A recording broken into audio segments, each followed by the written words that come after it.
আসসালামু আলাইকুম ওয়া রাহমাতুল্লাহি ওয়া বারাকাতুহু।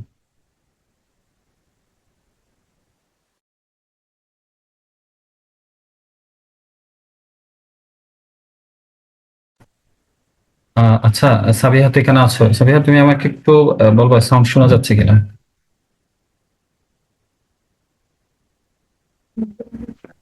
জি স্যার শোনা, জি হুজুর শোনা যাচ্ছে।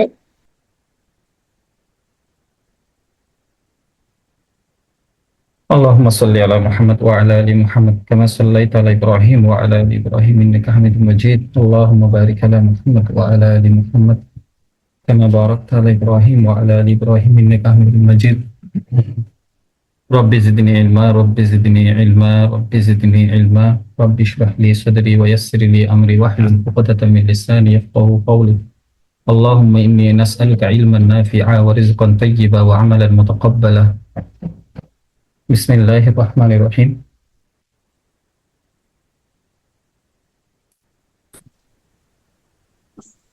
আচ্ছা, আমরা শুরু করতে যাচ্ছি। সবাই মিউট থাকবেন। আর হচ্ছে কোনো প্রশ্ন থাকলে গ্রুপে অথবা চ্যাট বক্সে লিখতে পারেন। সাবিহা আনমিউট করে রাখিও, হ্যাঁ।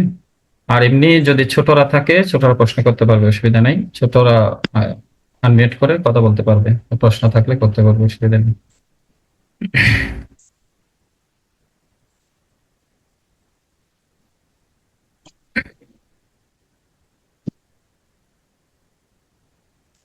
আচ্ছা, আমরা আজকে ইমান ভঙ্গের কারণ দিয়ে শুরু করব। তো আমরা জানি নাওয়াকিদুল ইমান, ইমান ভঙ্গের কারণ হচ্ছে 10টি। তো সেই 10টি দিয়ে মূলত আমাদের আলোচনা শুরু হবে। তো আজকে আমাদের প্রথম প্রকারের আলোচনা দিয়ে আমরা শুরু করব, সেটা হচ্ছে আল্লাহর সাথে শিরক। তো আশিরকু ফি ইবাদাতিল্লাহ, আল্লাহর সাথে শিরক। ওয়ামিনহু, যেমন আযাবুহু, জবাই করা, লিগাইরিল্লাহ, আল্লাহকে বাদ দিয়ে অন্য কারো নামে, মানে আল্লাহ ছাড়া অন্য কারোর জন্য জবাই করা। কামা ইয়াজবাহু, যেভাবে জবাই করা হয়, লিল জিন্নি, জিনের উদ্দেশ্যে, আও লিল কবরি, অথবা কোনো কবরওয়ালার উদ্দেশ্যে। তো আমাদের আজকে প্রথম প্রকার নিয়ে মূলত আলোচনা। এগুলোতে আমরা পরে, যেগুলো আছে বাকি এগুলোতে আমরা পরে আসবো ইনশাল্লাহ, ধারাবাহিকভাবে। এগুলো সবগুলো প্রকার আছে, এগুলো আপনারা দেখে নিতে পারবেন, এগুলোতে আমরা ধারাবাহিকভাবে আসবো ইনশাল্লাহ। এখানে 10টা প্রকারের সবগুলোর ব্যাপারে, প্রত্যেকটার ব্যাপারে কোরআন থেকে দলিল দেওয়া আছে, এগুলো আপনারা চাইলে দেখে নিতে পারেন। তো আমাদের আজকের আলোচনা শুধু 1 নাম্বার নিয়ে। আচ্ছা, ইবাদতে আল্লাহর সাথে শিরক। আমরা প্রথমে জানবো শিরকের ব্যাপারটা সম্পর্কে, যে এই ব্যাপার আল্লাহ কোরআনে কি বলেছেন। সাবিহা, শোনা যাচ্ছে? জি হুজুর। আচ্ছা, তুমি একটু শোনা না গেলে আমাকে বলিও, হ্যাঁ। আচ্ছা, ইবাদতে আল্লাহর সাথে শিরক। আমরা শিরকের সাথে আগে পরিচিত হবো, যে শিরকের ব্যাপারে আল্লাহ কোরআনে কি বলেছেন।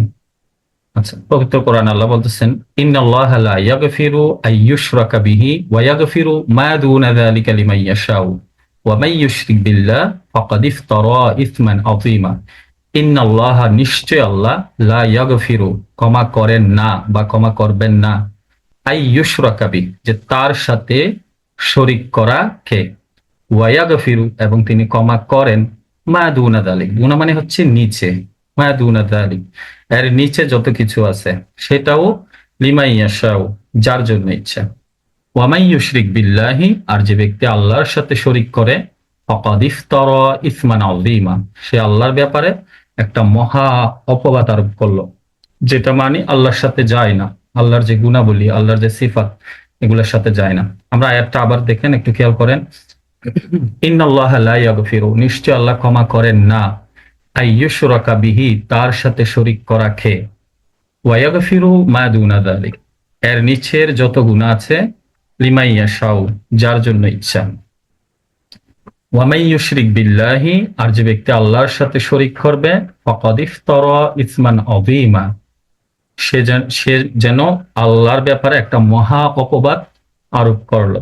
তাহলে এখান থেকে পরিষ্কার হলো, এটা হচ্ছে সূরা নিসার 4 নম্বর সূরা 48 নম্বর আয়াত। আপনার ভালো হয় যদি আয়াতগুলো নোট করে রাখেন। এইভাবে যেন, ধরেন আপনাকে প্রশ্ন করা হলো যে আল্লাহ শিরকের গুনাহ ক্ষমা করবেন না। হ্যাঁ, তো এর নিচে যত গুনাহ আছে ক্ষমা করবেন, এটার ব্যাপারে আল্লাহ কোরআনের কোন সূরার কত নম্বর আয়াতে বলেছেন। তো এটা যেন অত ভালো হয় যদি একদম আয়াত সহ, আয়াতের অর্থ সহ মুখস্থ করা হয়, অন্তত এতটুকু না হলে যে আয়াতটা দেখে নিলেন এবং আয়াতের রেফারেন্সটা মুখস্থ রাখলেন, যে সূরা নিসার 48 নম্বর আয়াত। আমাকে জিজ্ঞেস করলে যেন আপনি বলে দিতে পারেন যে সূরা নিসার 4 নম্বর সূরার 48 নম্বর আয়াতে আল্লাহ এই ব্যাপারে বলেছেন।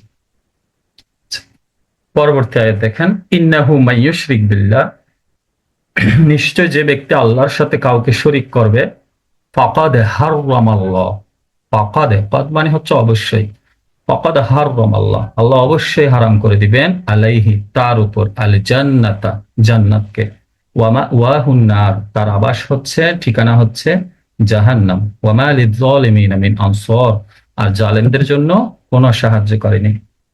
আবার একটু খেয়াল করেন, ইন্নাহু নিশ্চয় যে ব্যক্তি, মাইয়ুশরিক বিল্লাহ আল্লাহর সাথে কাউকে শরীক করবে, ফাকাদ হাররামাল্লাহ আল্লাহ তার জন্য হারাম করে দিবেন, ফাকাদ হাররামাল্লাহু আলাইহি আল্লাহ তার উপর বা তার জন্য হারাম করে দিবেন, আল জান্নাতা জান্নাতকে, ওয়া মাওয়াহুন নার তার ঠিকানা হচ্ছে জাহান্নাম, ওয়া মা লিয-যালিমিনা মিন আনসার। তো এখানে যারা শিরক করে তাদেরকে আল্লাহ জালেম হিসেবে সাব্যস্ত করছেন, যে তাদের কোনো সাহায্যকারী নেই।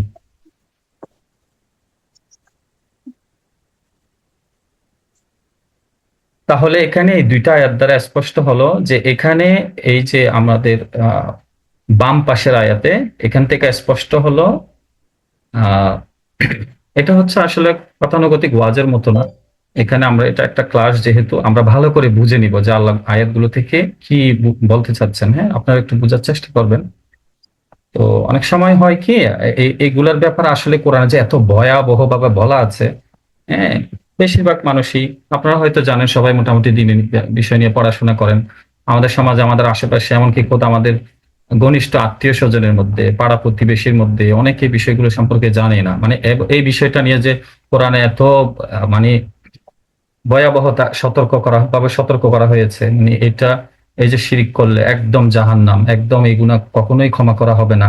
মানে একজন হিন্দুর সাথে, হ্যাঁ, যে একজন মুসলমান না, তার সাথে একজন মুসলমানের সাথে যে সারা জীবন মুসলমান হিসেবে দুনিয়াতে বসবাস করবে, কিন্তু মারা যাওয়ার পরে তার এবং একজন হিন্দুর মধ্যে কোনো পার্থক্য থাকবে না। একটা মূর্তি পূজারী সারা জীবন মূর্তির পূজা করছে, তার সাথে একজন মুসলমান যে সারা জীবন হয়তো মসজিদে গেছে, ঠিক আছে, রমজান মাসে রোজাও রাখছে, দান সাদাকাও করছে, আল্লাহর ঘরে গিয়ে হজও করছে, কিন্তু একজন যে মূর্তি পূজারী, হ্যাঁ, সারা জীবন মূর্তি পূজা করছে, দেখা যাচ্ছে হাসরের ময়দানে একজন মূর্তি পূজারীর সাথে আর এই মুসলমানের সাথে কোনো পার্থক্য থাকতেছে না। সেটা কত দুঃখজনক। তো এটা অনেকে আসলে জানেই না যে শিরকের ব্যাপারে। কারণ হচ্ছে আমরা তো আসলে ওই যে বেশিরভাগ মানুষই শুদ্ধ করে কোরআন শরীফটা যে শিখতে হবে, পড়তে হবে, এইটাই মানে গুরুত্ব অনুধাবন করি না বেশিরভাগ মানুষের, সবাই না। তো সেখানে এই যে আয়াতগুলো নিয়ে গভীরভাবে স্টাডি করা, এগুলো তো, এগুলো থেকে একেবারে বিমুখ বললেই চলে। যাই হোক, এখানে তাহলে আমরা বাম পাশের আয়াত থেকে যেটা পাচ্ছি সেটা হচ্ছে আল্লাহ শিরকের গুনাহ কোনো অবস্থাতেই ক্ষমা করবে না। ঠিক আছে, এখন এখানে যদি এই যে আল্লাহর একটা সিফাত আনা হয় যে আল্লাহ তো রহমান, আল্লাহ তো রহিম, আল্লাহ দয়াময়, আল্লাহ করুণাময়, হ্যাঁ, সেটা আসলে হবে না। আল্লাহ কোন জায়গায় করুণাময়, কোন জায়গায় দয়া দেখাবেন, সেগুলোর ব্যাপারে আয়াতে আছে। যেমন এই যে নিচের অংশে আছে যে ওয়ায়াগফিরু মা দুনা যালিক, এর নিচের যত গুনাহ আছে, লিমান ইয়াশাউ যাকে ইচ্ছা তিনি ক্ষমা করে দিবেন। তাহলে এখানে রহিম খাটানো যায়, অসুবিধা নেই। কিন্তু উপরের অংশে এখানে আল্লাহ কোনো দয়া করবে না, সেটা আল্লাহ আগে থেকেই বলে দিছে। ঠিক আছে, তাহলে এখান থেকে আমরা জানলাম যে শিরকের নিচে যত গুনাহ আছে এগুলো যার জন্য ইচ্ছা, সবাইকে না, যার জন্য ইচ্ছা তিনি যাকে ইচ্ছা করবেন ক্ষমা করে দিবেন। ঠিক আছে, আর যে আল্লাহর ব্যাপারে শরিক স্থাপন, আল্লাহর সাথে শরিক করে, সেজন্য আল্লাহর ব্যাপারে একটা মহা মিথ্যাবাদ আরোপ করলো। আচ্ছা, আর ডান পাশের আয়াত থেকে আমরা জানলাম যে যে শিরক করবে তার জন্য আল্লাহ জান্নাতকে একেবারে হারাম করে দিবেন। একজন হিন্দু যেরকম সে অনন্তকাল কখনোই তার জান্নাতে যাওয়ার কোনো চান্স নাই, ঠিক এখানে একজন মুসলমান ঘরে জন্মগ্রহণ করে মুসলমান হিসেবে দুনিয়াতে বসবাস করার পরে তার কখনোই, একেবারে অনন্তকাল কখনোই তার আর জান্নাতে আসার কোনো ধরনের কোনো চান্স নেই। ঠিক আছে, তো শিরক ছাড়া, যেটা এই যে বাম পাশের আয়াতে বলা হয়েছে ওয়ায়াগফিরু মা দুনা যালিকা লিমান ইয়াশাউ, শিরক ছাড়া, এমনি সে শিরক করে নাই অন্যান্য অনেক গুনাহের সাথে লিপ্ত ছিল, সে হয়তো চুরি করত, ডাকাতি করত, মিথ্যা কথা বলতো, হ্যাঁ, বা মানুষকে মারতো অন্যায় ভাবে, ঠিক আছে, এই ধরনের হয়তো অনেক গুনাহ করছে। কিন্তু এগুলো আল্লাহ চাইলে হয়তো তাকে একেবারেই ক্ষমা করে দিবে, অথবা সে জাহান্নামে কিছুদিন শাস্তি ভোগ করার পরে সে হয়তো একটা সময় আবার জান্নাতে চলে আসবে, ঠিক আছে। কিন্তু শিরক করলে এটা আর তো কোনো চান্স নেই, ঠিক আছে। তো আপনারা একটু চেষ্টা করবেন আয়াতগুলো মুখস্থ রাখতে, অন্তত এগুলোর ব্যাপারে তো আসলে অনেক আয়াত আছে। আপনারা ধরেন ধরেন এই দুইটা আয়াত একটু দলিল সহ মুখস্থ রাখলেন, যারা আত্মীয় স্বজন আছে, তারপরে প্রতিবেশী আছে, তাদেরকে বুঝাবেন যে এটার ব্যাপারে আল্লাহ এইভাবে বলেছেন, ঠিক আছে। আচ্ছা, তাহলে আমরা জানলাম শিরকের ব্যাপার আল্লাহ কোরআনুল কারিমে এই যে এইভাবে বলেছেন, সূরা নিসা 4 নম্বর সূরা 48 নম্বর আয়াতে, এবং সূরা মায়েদা 5 নম্বর সূরা 72 নম্বর আয়াতে। সূরা নিসায় 48 নম্বর আয়াতে বলা হয়েছে যে শিরকের গুনাহ আল্লাহ ক্ষমা করবেন না, আর এর নিচের যত গুনাহ আছে এগুলো যাকে ইচ্ছা ক্ষমা করে দিবেন। এটা হচ্ছে সূরা নিসায় যেটা বলা হয়েছে। আর সূরা মায়েদায়, অর্থাৎ তার পরের সূরা, 5 নম্বর সূরা, সেখানে বলা হয়েছে যে শিরক করবে তার জন্য আল্লাহ জান্নাতকে হারাম করে দিবেন, ঠিক আছে, এবং তার ঠিকানা জাহান্নাম। এখন আসি আমরা শিরকের প্রকার সম্পর্কে জানবো। আকসামুশ শিরক, শিরকের প্রকার। শিরক হচ্ছে কয় প্রকার? শিরক এটা হচ্ছে এমনিতে 3 প্রকার, কিন্তু ইবনে তাইমিয়া রহমাহুল্লাহ এবং ওনার ছাত্র ইবনুল কাইয়িম রহিমাহুল্লাহ, ওনারা দুইজনই হচ্ছে এটার ব্যাপারে মানে মত দিয়েছেন যে এটা 2 প্রকারই। মানে ওনারা হচ্ছে শিরক খাফি, যেটা গোপন শিরক বা অস্পষ্ট শিরক, সেটাকে ছোট শিরকেরই অন্তর্ভুক্ত করেছিল। তো যাই হোক, এটা কোন কোন বইয়ে তিনটা নিয়ে আলোচনা করা হয়, আবার কোন কোন বইয়ে 2টা নিয়ে আলোচনা করা হয়। আসলে একই, ওই যে অস্পষ্ট শিরকটাকে ছোট শিরকে নিয়ে এসে 2টা হিসেবে আলোচনা করা হয়। ওকে, তাহলে শিরকের প্রকার হচ্ছে 3টা: শিরক আকবার, শিরক আসগর, শিরক খাফি। বড় শিরক, ছোট শিরক, অস্পষ্ট শিরক। আপনারা এগুলো একদম মুখস্থ করে রাখবেন, ঠিক আছে। বড় শিরক, ছোট শিরক, অস্পষ্ট শিরক, ঠিক আছে। আর এটাও মুখস্থ করে রাখবেন যে ইবনে তাইমিয়া রহিমাহুল্লাহ এবং ওনার ছাত্র, ওনাদের মতে শিরক হচ্ছে 2 প্রকার। আচ্ছা, শিরক ও তাওহিদ। শিরক ও তাওহিদ দুইটাই হচ্ছে বিপরীত। তাওহিদ মানে হচ্ছে একত্ববাদ। একজন মানুষ যখন একমাত্র আল্লাহকেই রব হিসেবে চিনে, সমস্ত কিছুতে সে আল্লাহকেই মানে একমাত্র রব হিসেবে, ঠিক আছে, তখন এটাকে বলা হয় একত্ববাদ। তাকে বলা হবে একত্ববাদের অনুসারী, মানে এক আল্লাহর অনুসারী। সে অন্য মানে আল্লাহর সাথে অন্য কাউকে, অন্য কোনো কিছুকে সে শরিক করে না। আর ঠিক তার বিপরীতই হচ্ছে শিরক। তো এখন আমরা জানবো যে কিভাবে আমরা তাওহিদের এই যে একত্ববাদের গণ্ডি থেকে বের হয়ে শিরকে লিপ্ত হয়ে যাই। তো এটা হচ্ছে 3 ভাবে হয়। তো এখানেই হচ্ছে তাওহিদের প্রকারগুলো। এই যে প্রকারগুলো থেকে বের হয়ে বা এগুলাতে যেভাবে আল্লাহ তাআলা যেভাবে আমাদের মানে অ্যাকশনটা আমাদের যেমন হওয়ার কথা ছিল সেভাবে না হয়ে অন্যভাবে যখন হয়ে যায়, সেখানে তখন আর তাওহিদটা ঠিক থাকে না। সেটা কিভাবে? যেমন তাওহিদুল উলুহিয়া, আল্লাহ তাআলার অধিকার। যেমন আল্লাহ তাআলা আসমান জমিন সৃষ্টি করেছেন। এখন স্বাভাবিকভাবেই ধরেন, এখন আপনি যদি একটা ইন্ডাস্ট্রি দিলেন বা একটা দোকান দিলেন, হ্যাঁ, তো এখন এখানে আপনারই কর্তৃত্ব চলবে, এটা একদম স্বাভাবিক একটা বিষয়। আপনি একটা ইন্ডাস্ট্রি দিয়েছেন, সেখানে তো অন্য কারো কর্তৃত্ব চলবে না, এখানে নিয়ম কানুন সবকিছু আপনার। তো আল্লাহ তাআলার এটা একটা অধিকার যে আল্লাহ তাআলা আসমান জমিন বানিয়েছেন, মানুষকেও আল্লাহ বানিয়েছেন। হ্যাঁ, এখানে কর্তৃত্ব চলবে আল্লাহ, এখানে অন্য কেউ কর্তৃত্বপাত করতে পারবে না। ধরেন এখন আপনি একটা ইন্ডাস্ট্রি দিলেন, সেখানে আপনিও কর্তৃত্ব করবেন, আবার এখানে শরিক সেজে অন্য একজন কর্তৃত্ব করবে, এটাকে আপনি মেনে নিবেন? কখনোই না, ঠিক আছে। তো তাওহিদুল উলুহিয়া এটা হচ্ছে আল্লাহ তাআলার অধিকার। যেমন আল্লাহ তাআলা শরিয়ার বিভিন্ন আইন দিছে, আমাদের নামাজ রোজা থেকে শুরু করে শরিয়ার বিভিন্ন যে আইন কানুন গুলো আছে, যেমন নামাজ কিভাবে পড়তে হবে, কয় ওয়াক্ত পড়তে হবে, কখন কখন পড়তে হবে, রোজা কখন রাখতে হবে, কিভাবে রাখতে হবে, হজ কখন করতে হবে, কিভাবে করতে হবে, জাকাত কিভাবে দিতে হবে, ঠিক আছে। এরপরে হচ্ছে,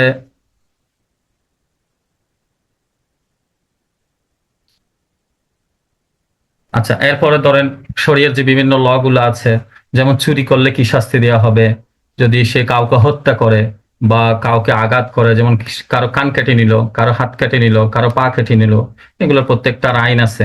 তো এটা হচ্ছে আল্লাহর অধিকার। যেমন আপনি যেমন ইন্ডাস্ট্রি দিলে সেখানে যেমন আপনি কেউ অপরাধ করলে কি ধরনের অপরাধ করলে কি রকম শাস্তি, এটা আপনার একটা অধিকারের মধ্যে থাকবে। তা স্বাভাবিক, আল্লাহ আসমান জমিন বানিয়েছেন, আল্লাহ মানুষকে বানিয়েছেন। হ্যাঁ, এখানে আল্লাহ তো ঠিক করে দিবে যে বান্দা কিভাবে চলবে দুনিয়াতে। এবং এই যে আল্লাহর, এটা একটা ইন্ডাস্ট্রির মতো, পুরো দুনিয়াটা একটা ইন্ডাস্ট্রির মতো, আল্লাহর এই ইন্ডাস্ট্রিটা কিভাবে চলবে এবং এখানে কেউ অপরাধ করলে সেটার শাস্তি কি হবে, আবার কেউ ভালো কিছু করলে সেটার পুরস্কার কি হবে। তো এখন কেউ যদি এই আল্লাহর অধিকার ঠিক না রাখে, সেখানে তাওহীদুল উলুহিয়া ঠিক থাকবে না। যেমন একজন মানুষ ধরেন সে নামাজ পড়ে, রোজা রাখে, সব ঠিক আছে, কিন্তু সে বলে যে যে আল্লাহ পর্দার বিধান কেন দিল, এটা তো তার মানে এটা তার পছন্দ না, তাহলে তার তাওহীদুল উলুহিয়া ঠিক থাকবে না। ঠিক আছে? বা একজন মানুষ সে সব করতেছে, কিন্তু সে বলে যে যে একজন মানুষ হত্যা করলো, আবার তাকেও হত্যা করা হবে, বা তাকে একটা শাস্তি দিলেই তো হয়ে যায়, যে মারা গেছে এখন তাকে হত্যা করলে ও তো ফিরে আসবে না। ঠিক আছে, এই যে একটা যুক্তি দিয়ে সে চিন্তা করতেছে, হ্যাঁ, তাহলে এটা তার তাওহীদুল উলুহিয়া ঠিক থাকবে না। তো এখানে সে তাওহীদুল উলুহিয়া থেকে বের হয়ে যাবে। যে সে যে বের হয়ে যাচ্ছে সেটাও সে জানে না। মানে সে মসজিদে যাচ্ছে, নামাজ পড়তেছে, রোজা রাখতেছে, সবকিছু করতেছে, কিন্তু সে এই যে আল্লাহর একটা বিধানকে, আল্লাহর একটা আইনকে অপছন্দ করার কারণে তার ইবাদত গুলো যে পুরে পুরে একদম ছাই হয়ে যাচ্ছে, নাই হয়ে যাচ্ছে, সে বুঝতেই পারতেছে না। অথচ সে মনে করতেছে যে একজন মানুষকে সে মেরে ফেলছে, তাকে আল্লাহ তো এরকম বিধান দিতে পারতো যে ক্ষমা করে দিল, বা তার একটা 2-4-5 বছর জেল হলো, বা কোন একটা, বা তার একটা নর্মাল শাস্তি হলো। সে একটা মানে তার নিজের একটা যুক্তি দিয়ে সে আল্লাহটাকে কেমন যেন একটা এরকম, যে আল্লাহ মনে হয় অনেক বর্বর। হ্যাঁ, তারটা এখানে মানে অনেক বেশি মানবিক। হ্যাঁ? এখন সে বেশি মানবিক দেখাইতে গিয়ে সে এই যে তাওহীদুল উলুহিয়া থেকে বের হয়ে যাচ্ছে। ঠিক আছে, কারণ বান্দা একেবারে মানে একেবারে ক্ষুদ্র একটা বান্দা, যেটা সারা পৃথিবী, এই যে আসমান জমিন, 7 আসমান 7 জমিন, হ্যাঁ, এই যে এত বড় বিশাল সৃষ্টি, আরো কত কত গ্রহ আছে, হ্যাঁ, সেটার মালিক আরেকজন মানুষ, সামান্য একটা সৃষ্টি, সে ভুল ধরতেছে আল্লাহ তাআলার। ঠিক আছে, এখানে তো যেটা হচ্ছে, সে তার অজান্তেই সে তাওহীদুল উলুহিয়া থেকে বের হয়ে যাচ্ছে। অর্থাৎ আল্লাহর অধিকারের ব্যাপারে যখনই প্রশ্ন তুলতেছে, সে তাওহীদুল উলুহিয়া থেকে বের হয়ে যাচ্ছে, তাহলে সে এভাবে শিরকে লিপ্ত হচ্ছে। এরপর হচ্ছে তাওহীদুর রুবুবিয়্যাহ, অর্থাৎ আল্লাহর সত্তা এবং কর্ম। এটা হচ্ছে যেমন আল্লাহ আসমান থেকে বৃষ্টি দেয়, জমিন থেকে ফসল ফলায়। ঠিক আছে, আল্লাহ আমাদেরকে সৃষ্টি করেছেন। এই তাওহীদুর রুবুবিয়্যাহটা মূলত তখনকার কাফেররাও, এখনকার কাফেররাও, মুসলমান শুধু না, কাফেররাও এটা বিশ্বাস করতো। তখনকার কাফেররাও বিশ্বাস করতো। ওদেরকে যখন জিজ্ঞেস করা হতো যে আসমান থেকে বৃষ্টি দেয় কে? আল্লাহ। তো এটাতে খুব একটা সমস্যা না। এক্ষেত্রে বর্তমান মুসলমানরাও খুব একটা প্রশ্ন, একেবারে নাস্তিক না হলে বর্তমান মুসলমানরাও এটা নিয়ে প্রশ্ন তোলে না, বা অন্য ধর্মের মানুষরাও কোনো প্রশ্ন তোলে না। সবাই এক বাক্যে বিশ্বাস করে যে আসমান থেকে বৃষ্টি দেয় আল্লাহ, জমিন থেকে ফসল ফলায় আল্লাহ। আচ্ছা, মেইন সমস্যা হচ্ছে মূলত 1 নাম্বারটা, তাওহীদুল উলুহিয়া। এটাতে যে শুধু যে বিধর্মীদের যে মানে আছে, আপত্তি আছে, শুধু তা না, অনেক মুসলমানদেরই একটা বড় অংশের এটা নিয়ে আপত্তি। মানে সে এমনি নামাজ রোজা সব করবে, কিন্তু সে আল্লাহর যে আইন কানুন গুলো, শরিয়ার যে বিভিন্ন বিষয়গুলো, সেগুলো নিয়ে এক একজন এক এক রকম, এক একজন এক একটা বিষয় নিয়ে প্রশ্ন তোলে। কেউ হয়তো পর্দা নিয়ে তোলে, কেউ হয়তো সম্পত্তি আইন নিয়ে তোলে। ঠিক আছে, যে মহিলাদেরকে এরকম দিল কেন, পুরুষদের অর্ধেক দিল কেন। এই যে এগুলো বলার কারণে, এগুলো সামনে সব আসবে, এরকম বলার কারণেও যে ইমান চলে যায়। ঠিক আছে, এগুলো সব সামনে সব আসবে ধারাবাহিকভাবে আলোচনা। আচ্ছা, তাহলে তাওহীদুর রুবুবিয়্যাহ 2 নাম্বার যেটা, সেটাতে মূলত কারো কোনো সমস্যা তেমন থাকে না, এটার মাধ্যমে শিরক খুব কমই হয়। ঠিক আছে, এমনকি তাওহীদুর রুবুবিয়্যাহ, এই তাওহীদ হিন্দুরাও মানে। হিন্দুদেরকে যদি জিজ্ঞেস করা হয়, হিন্দুরা বলে দিবে যে আসমান থেকে বৃষ্টি দেয় আল্লাহ। তো সমস্যা মূলত এই 1 নাম্বারটাতেই। আচ্ছা, তারপর আসি তাওহীদুল আসমা ওয়াস সিফাত। এটা হচ্ছে আল্লাহর যে গুণবাচক নামগুলো আছে, সেগুলো ঠিক রাখা। যেমন আল্লাহ হচ্ছে সবকিছু দেখেন, সবকিছু শোনেন। হ্যাঁ, এখানে যদি কেউ যদি অন্য কাউকে গায়েবের অধিকারী মনে করে, যে অন্য কেউ জানে, যেমন আল্লাহ রসুল জানে, ঠিক আছে, ভবিষ্যৎ জানে, তাহলে এখানে আল্লাহর এই যে আসমা ওয়াস সিফাত, এটা ঠিক থাকে না। ঠিক তেমনি ভাবে একজন মানুষ যদি তার কোনো পীর বা বুজুর্গ কাউকে ফলো, কাউকে সে অনুসরণ করে, এখন তার ব্যাপারে যদি সে বলে বসে যে উনি ওখানে ওখানে থেকে উনি অনেক কিছু দেখেন, অনেক কিছু জানেন, ঠিক আছে, তাহলে সেই যে তাওহীদুল আসমা ওয়াস সিফাত, আল্লাহর সিফাতের মানে আল্লাহর যে গুণাবলী সেটা একজন মানুষের ব্যাপারে সে ঠিক করে নিল, এখানে সে তাও আসমা ওয়াস সিফাতের ব্যাপারে সে শিরক করে বসে। এখানে মানে তার তাওহীদুল আসমা ওয়াস সিফাত ঠিক থাকে না। তবে এই যে বললাম সবচেয়ে বেশি শিরক হয় এই যে তাওহীদুল উলুহিয়া, এটার বিষয়ে। আচ্ছা, আমরা একটু আগে ছিলাম, যেটা প্রথম বিষয় হচ্ছে বড় শিরক। বড় শিরক, ছোট শিরক, শিরক, অস্পষ্ট শিরক। বলেছিলাম যে অস্পষ্ট শিরকটাকে ইবনুল কাইয়িম রাহিমাহুল্লাহ উনি হচ্ছে ছোট শিরকের অন্তর্ভুক্ত করেছিল। ঠিক আছে, যাই হোক, এখন আমরা জানবো বড় শিরক কয় প্রকার, এরপর আমরা ছোট শিরক গুলাতে আসবো। বড় শিরক কয় প্রকার, অর্থাৎ কয়ভাবে মানুষ বড় শিরক করে, কি কিভাবে, মানে কিভাবে কিভাবে করে। এক, আওহান তথা ডাকার ক্ষেত্রে শিরকুদ দাওয়া, অর্থাৎ একজন মানুষ আল্লাহকে ডাকতে গিয়ে শিরক করে। এগুলো বিস্তারিত সামনে আসবে। মানে একজন মানুষ আল্লাহকেই ডাকতেছে, তো আল্লাহকে ডাকতে গিয়ে সে শিরক করে। শিরকুন নিয়া, নিয়াতের ক্ষেত্রে, ওয়াল ইরাদা, ইচ্ছা বা সংকল্পের ক্ষেত্রে, ওয়াল ইরাদা তো ওয়াল কসদ, মানে ইচ্ছা সংকল্প এগুলোর মাধ্যমেও সে শিরক করে। শিরকুত তোয়া, আনুগত্যের শিরক, সে আনুগত্য করতে গিয়ে শিরক করে। শিরকুল মাহাব্বা, ভালোবাসার মাঝে শিরক, সে ভালোবাসতে গিয়েও শিরক করে। তাহলে বড় শিরক চারভাবে মোটা দাগে বড় বড় শিরক চারভাবে হয়, মানে চারভাবে মানুষ বড় শিরকে লিপ্ত হয়ে যায়। ঠিক আছে, তাহলে আমরা যদি শিরকে দুই ভাগে ভাগ করে, প্রথম ভাগ অর্থাৎ বড় শিরকের যদি প্রকারে প্রকারে আমরা জানতে চাই, তাহলে কি আমরা এখান থেকে পাবো, বড় শিরকের প্রকার হচ্ছে চারটা। কি কি? আহ্বান তথা ডাকার ক্ষেত্রে, অর্থাৎ ডাকা বা দোয়া করা, এগুলা করতে গিয়ে মানুষ শিরক করে। তারপর নিয়াত, মানুষের অন্তরের যে নিয়ত, কোন একটা কাজ করার যে নিয়ত করে বা ইচ্ছা করে বা সংকল্প করে, এর মাধ্যমেও মানুষ শিরক করে।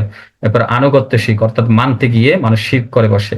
এরপর ভালোবাসার মাঝে শিরক, কাউকে ভালোবাসতে গিয়ে, কোনো বস্তু হোক মানুষ হোক, হ্যাঁ, বা আল্লাহকে ভালোবাসতে গিয়েও শিরক করে ফেলে। আচ্ছা, এখন আমরা জানবো প্রথম প্রকার, শিরকুদ দাওয়া, আহ্বান তথা ডাকার ক্ষেত্রে শিরক, মানুষ ডাকতে গিয়ে কিভাবে শিরক করে। আচ্ছা, এখানে আল্লাহ তাআলা বলছে, ক্বাল আল্লাহু তাআলা ফি কালামিহিল মাজিদ, বিসমিল্লাহির রহমানির রহিম, ফাইদা রাকিবু ফিল ফুলকি দাউল্লাহ মুখলিসিনা লাহুদ্দিন ফালাম্মা নাজ্জাহুম ইলাল বাররি ইদা হুম ইউশরিকুন। ফাইদা রাকিবু ফিল ফুলকি, তারা যখন তারা নৌযানে আরোহণ করে, মানে কোনো জাহাজে বা নৌকায় বা লঞ্চে, হ্যাঁ, ফাইদা রকিবু, যখন তারা আরোহণ করে বা ভ্রমণ করে, ফিল ফুলকি, কোন নৌযানে, মানে পানিতে যেগুলো চলে এগুলোতে ফুলক বলা হয়। দাউল্লাহ, তখন তারা ডাকে, আল্লাহকে ডাকে, মুখলিসিনা, মানে একেবারে খালেস ভাবে, লাহুদ্দিন, ধর্মকে একেবারে তার জন্য খালেস করে ফেলে। ফালাম্মা নাজ্জাহুম, অতঃপর যখন তিনি তাদেরকে নাজাত দেন, অর্থাৎ মুক্তি দেন, ইলাল ভাররি, স্থলে পৌঁছে দিয়ে, ইযা হুম ইউশরিকুন, অথবা তারা শিরক করে বসে। আপনি যখন দেখবেন যে সমুদ্রে কোথাও যাওয়ার সময় যখন জলোচ্ছ্বাস হয়, হ্যাঁ, যখন খুব বৃষ্টি হয় বা একেবারে বাতাস, যখন অনেক বেশি বাতাস হয়, পানির ইটা অনেক বেশি বেড়ে যায়, তখন মুসলমান তো অবশ্যই ডাকে, এমনকি যে সারা জীবন ধরে সে যে মূর্তির সামনে সিজদা দিয়েছে, সেও একেবারে, আল্লাহ বলছে মুখলিসিন আলাহুদ্দিন, দিনকে ধর্মকে একমাত্র তার জন্য খালেস করে সে ডাকতে থাকে, আল্লাহকে ডাকতে থাকে। ঠিক আছে, মানে তার তাওহিদ তখন একেবারে ঠিকঠাক হয়ে যায়। তো ফালাম্মা নাজ্জাহুম ইলাল বাররি, যখন সে আবার স্থলে যখন আল্লাহ তাকে পৌঁছাই দেন, ইদা হুম ইউশরিকুন, সে আল্লাহর সাথে শরিক করে বসে। তাহলে এখানে আল্লাহ যেটা বলতে চাচ্ছে যে সে বিপদে পড়লে যেরকম সে একনিষ্ঠভাবে আমাকে ডাকতো, ঠিক আছে, আমাকে ডেকেছে, সে যখন আবার স্বাভাবিকভাবে একটা নর্মাল জীবন যাপন করে, সে এরকম আমাকে ডাকে ঠিকই, কিন্তু আমাকে একনিষ্ঠভাবে ডাকে না, সেখানে আরো অন্য কেউ থাকে। ঠিক আছে, আচ্ছা, এরপর হচ্ছে ইচ্ছা বা সংকল্পের মধ্যে কিভাবে শিরক হয়। আল্লাহ বলতেছেন যে মান কানা ইউরিদুল হায়াতাদ দুনিয়া, মান কানা ইউরিদু, যে ব্যক্তি কামনা করে, আল হায়াতাদ দুনিয়া, দুনিয়ার জীবন, ওয়া জিনাতাহা, এবং তার চাকচিক্য, নুয়াফি ইলাইহিম আমালাহুম ফিহা, আমি তাকে তা দুনিয়াতেই দিয়ে দিই। নুয়াফি ইলাইহিম, আমি তাকে দিয়ে দিই, আমালাহুম, তার এই যে কর্মফল, ঠিক আছে, ফিহা, দুনিয়াতেই, ফিহা মানে দুনিয়ার মধ্যেই, ওয়াহুম ফিহা লা ইউবখাসুন, এবং তাকে কমও দেয়া হয় না। উলাইকাল্লাযীনা লাইসা লাহুম ফিল আখিরাতি ইল্লান নার, তাদের জন্য আখিরাতে একমাত্র আগুন ছাড়া, জাহান্নাম ছাড়া আর কিছুই নেই। ওয়া হাবিতা মা সানাউ ফিহা ওয়া বাতিলুম মা কানু ইয়ামালুন, তাদের যে এই যে যাবতীয় কাজকর্ম, যাবতীয় আমল, এগুলো সব কি হয়ে গেছে? ব্যর্থ হয়ে গেছে। কি কারণে? শুধুমাত্র নিয়াতের কারণে। এখন একজন মানুষ দুনিয়াতে বসবাস করবে, সে দুনিয়ার প্রতি একটু আগ্রহ থাকবে, এটা দোষের কিছু না, এটা জায়েজ। কিন্তু যখন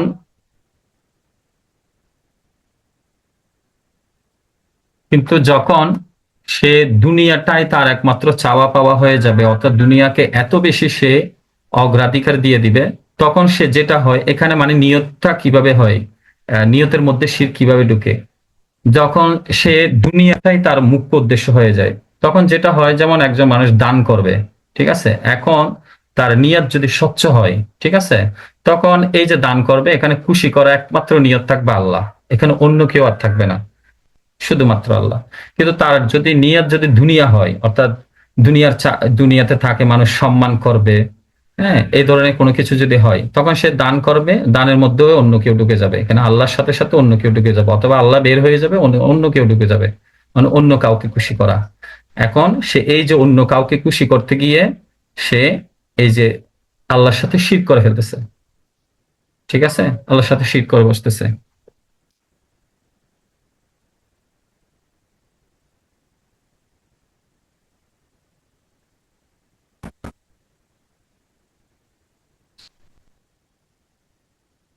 আচ্ছা, বড় শিরকের দ্বিতীয় প্রকার নিয়ত। নিয়ত, এটার ব্যাপারে আমরা ইবনুল কাইয়িম রাহিমাহুল্লাহ, ওনার একটা কওল আমরা জানবো।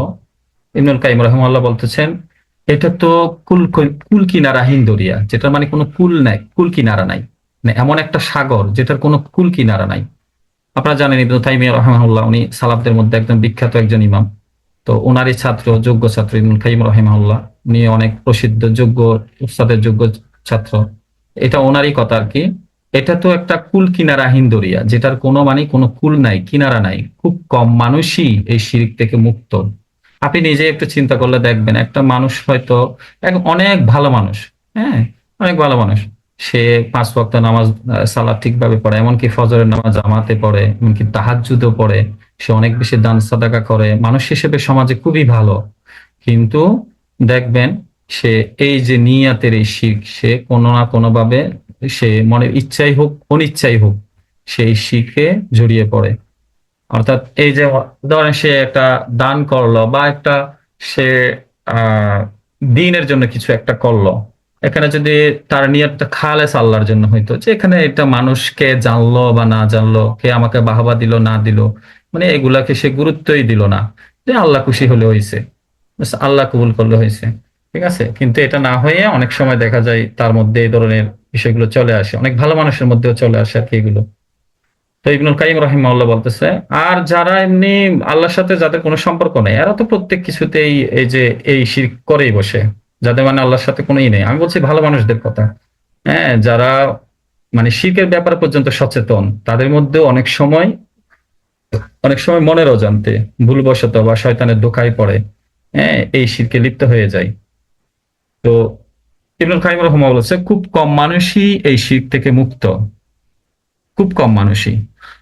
যে ব্যক্তি তার কোনো আমলের মাধ্যমে আল্লাহ ব্যতীত অন্য কারো সন্তুষ্টি কামনা করলো, যে ব্যক্তি, খুব খেয়াল করবেন, যে ব্যক্তি তার কোনো আমলের মাধ্যমে আল্লাহ ব্যতীত অন্য কারো সন্তুষ্টি কামনা করলো, অন্যের নৈকট্য প্রার্থনা করলো, মানে অন্য কেউ তার উপর মানে খুশি হবে, তাকে ভালো বলবে, এরকম নৈকট্য প্রার্থনা করলো, প্রতিদানের আশা রাখলো, তাহলে সে তার নিয়াত ও সংকল্পে শিরক করলো। অর্থাৎ যে আমল দ্বারা গায়রুল্লাহর সন্তুষ্টি কামনা উদ্দেশ্য হয়, ঠিক আছে। আমি আমার ঘনিষ্ঠ আত্মীয় স্বজনের মধ্যে অনেককে দেখেছি, তারা প্রচুর দান সাদাকা করে, এবং এগুলা বেশিরভাগই করে বাইরের মানুষকে, নিজের আত্মীয় স্বজন ঘনিষ্ঠ আত্মীয়কে করে না। কারণ হচ্ছে কি, ঘনিষ্ঠ আত্মীয় সে গিয়ে কাউকে বলবে না বা ওভাবে প্রচার হবে না। এই জন্য যেটা করে এলাকার মানুষ, হ্যাঁ, সমাজের মানুষদেরকে বেশি দেওয়ার চেষ্টা করে। নিজের একেবারে হয়তো নিজের ভাই, হ্যাঁ, কষ্টে আছে, নিজের বোন কষ্টে আছে, তাকে সাহায্য করে না, কারণ ওই ভাই গিয়ে কাউকে বলে বেড়াবে না, বোন গিয়ে হয়তো ওভাবে বলে বেড়াবে না, ঠিক আছে। বা বোন হয়তো বাবার বাড়িতে যাই হচ্ছে বছর একবার দুইবার, এখন সে হয়তো ওভাবে বলবেও না। কিন্তু ওই যে এলাকার একটা মানুষকে দিলে এমনি মানুষ সবাই দেখতেছে, ঠিক আছে। তো এই যে এইভাবে সে শিরকে লিপ্ত হয়ে পড়ে নিয়তের মাধ্যমে, ঠিক আছে। অর্থাৎ সে যদি আল্লাহকে খুশি করার একটা নিয়ত থাকতো, তাহলে সে বরং আহ চিন্তা করতো যে আমার এই যে আমি এই যে দানটা করব, এটার ব্যাপারে সবচেয়ে বেশি হকদার কে, সেটা কি আমার প্রতিবেশী নাকি আমার একটা আত্মীয়, ঘনিষ্ঠ কাছের আত্মীয়। তখন সে এইটা চিন্তা করে সে দানটা করতো। সে এবার এটা করতে গিয়ে কে দেখলো না দেখলো, কে আমাকে বাহবা দিল, সে এগুলো চিন্তা করতো না। আচ্ছা, বড় শিরকের তৃতীয় প্রকার শিরকুত তাআ, আনুগত্যের শিরক। আল্লাহ বলছেন সূরা তওবার 9 নম্বর সূরার 31 নম্বর আয়াতে, ইত্তাখাযু আখবারহুম ওয়া রুহবানাহুম আরবাবা মিন দুনিল্লাহ। ইত্তাখাযু, তারা গ্রহণ করেছে, আখবারহুম, তাদের আখবারদেরকে। অর্থাৎ আখবার বলা হয় এটা যারা মানে ধর্মীয় পণ্ডিত আর কি, তাদেরকে। আখবারহুম ওয়া রুহবানাহুম, তারা সংসার বিরাগী পণ্ডিত, হ্যাঁ, তাদেরকে রব হিসেবে গ্রহণ করেছে মিন দুনিল্লাহ, আল্লাহকে বাদ দিয়ে। ওয়াল মাসিহা ইবনা মারিয়াম, এবং ঈসা পুত্র এবং ঈসাকেও। ওয়ামা উমিরু, অথচ তাদেরকে আদেশ দেওয়া হয়েছে, ইল্লা লিয়াবুদুল্লাহা মুখলিসিনা, ইল্লা লিয়াবুদুল্লাহা ইলাহান ইলাহা ওয়াহিদা লা ইলাহা ইল্লা হুয়া সুবহানাহু আম্মা ইউশরিকুন। ওয়ামা উমিরু, তাদেরকে আদেশ দেওয়া হয়নি, ইল্লা, তবে, লিয়া আবুদুল্লাহ, যেন তারা আল্লাহরই ইবাদত করে, লিয়া আবুদু, যেন তারা ইবাদত করে, ইলাহা ওয়াহিদ, এক আল্লাহ, লা ইলাহা ইল্লা হুয়া, যিনি ছাড়া আর কোনো ইলাহ নেই, সুবহানাহ, তিনি পবিত্র, আম্মা ইউশরিকুন, তারা যে শরিক করে তার থেকে। অর্থাৎ দেখেন আল্লাহ বলতে চাচ্ছে যে তারা এই যে যেমন আহ খ্রিস্টানদের মধ্যে যারা সংসার বিরাগী, খ্রিস্টানদের তো যারা পণ্ডিত তারা অনেকটা সংসার বিরাগী হয়। তো আমাদের এখন যে যারা হচ্ছে যেমন ধর্মীয় বিভিন্ন যারা পণ্ডিত আছে, তাদেরকে অনেকে আছে এত বেশি মানে তাদের আনুগত্য করে, অনেক সময় তাদের আনুগত্য করতে গিয়ে সে আল্লাহ রসুলকে বাদ দিয়ে দিচ্ছে। আল্লাহ রসুল মানে কোনটাতে খুশি কোনটাতে অখুশি, বা আল্লাহ কোনটাতে খুশি কোনটাতে অখুশি, বা আল্লাহ রসুল কি চান, এগুলা মানে তার কাছে তেমন একটা গুরুত্বপূর্ণ হয়ে দাঁড়ায় না। তার কাছে গুরুত্বপূর্ণ হয়ে দাঁড়ায় এই যে তার যে ধর্মীয় পণ্ডিত, হ্যাঁ, সে কি বলেছে, অর্থাৎ তাকে সে রব হিসেবে গ্রহণ করে। কারণ হচ্ছে শরিয়ার বিষয়গুলো কোনটা কেমন হবে, এগুলা তো ঠিক করে দেওয়ার অধিকার একমাত্র আল্লাহ এবং আল্লাহ রসুলের, ঠিক আছে। এখন যে ধর্মীয় পণ্ডিত, সে আল্লাহ এবং আল্লাহ রসুল যে বিষয়ে যেভাবে বলেছে, উনি ঠিক সেভাবে মানুষের কাছে এগুলো বর্ণনা করে দিবে।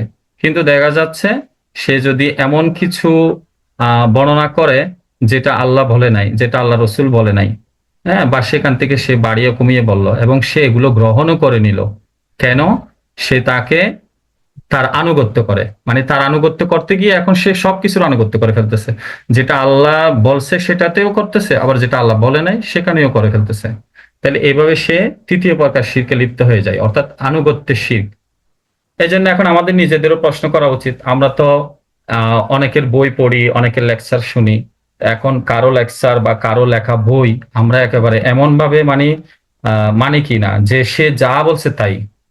আমি আহ অমুক আলেমকে পছন্দ করি, ঠিক আছে, এখন ওই আলেম যা বলছে তাই, ঠিক আছে।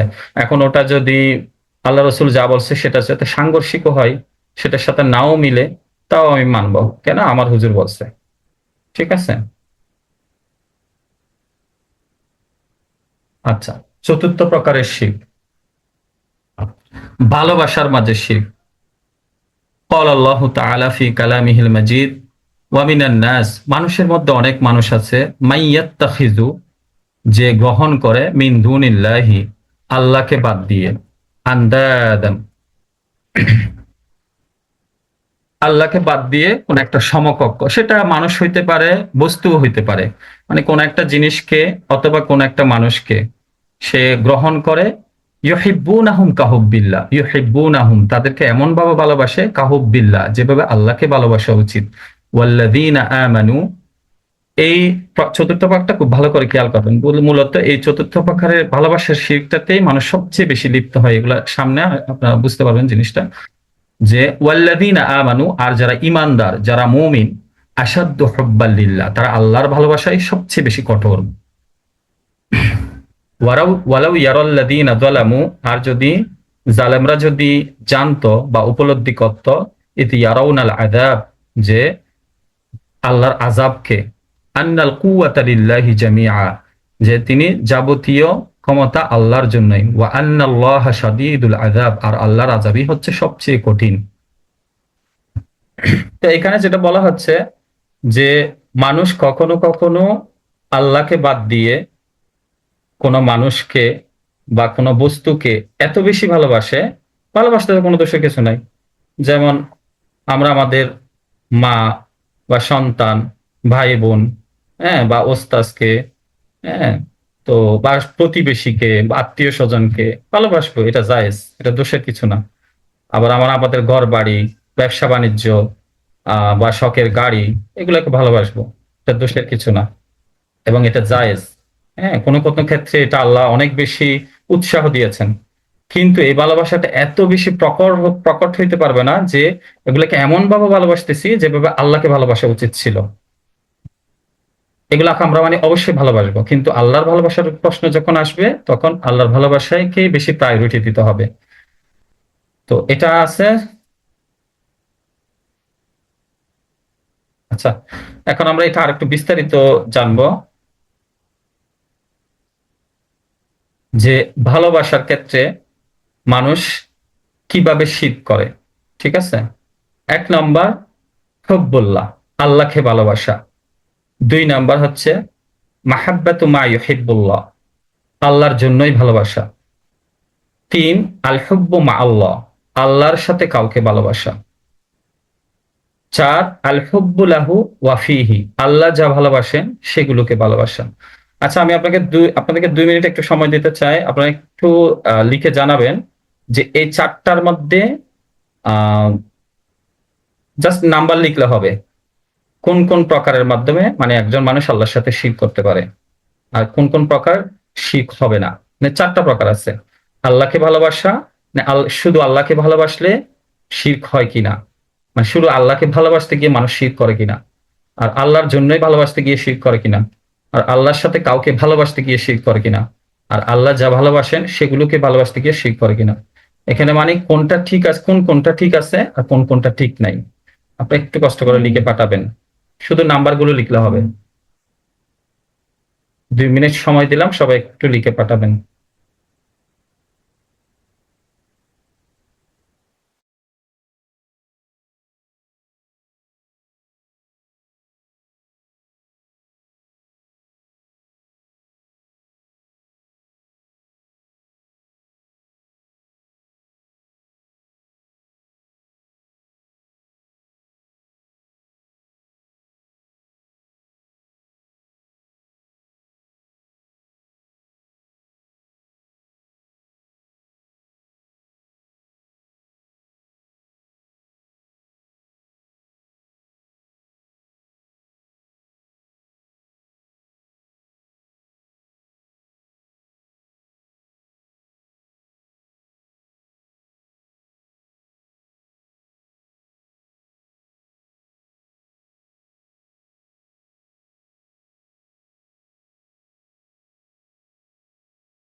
কি লিখছে?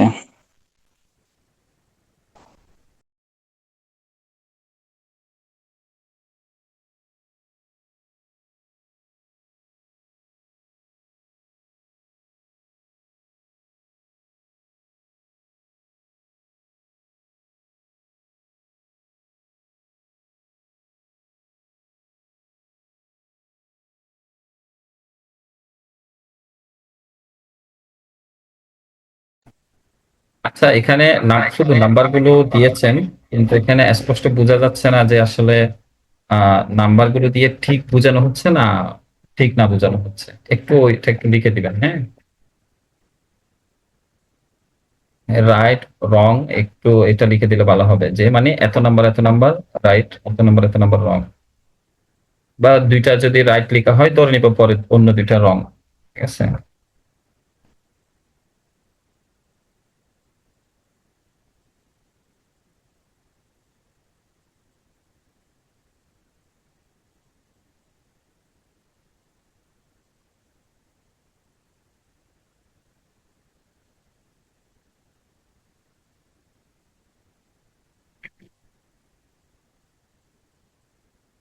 মানে আপনারা লিখবেন হচ্ছে যে এখানে কোনটা কোনটা মাধ্যমে একজন মানুষ শীতে লিপ্ত হয়, তাহলে সেটা হলে রং লিখবেন যে এটা এটা রং।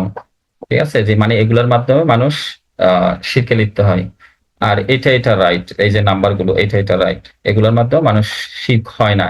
মানে এই ভালোবাসাগুলো থাকলে এখানে শীত নাই, এটা লিখবেন। হ্যাঁ।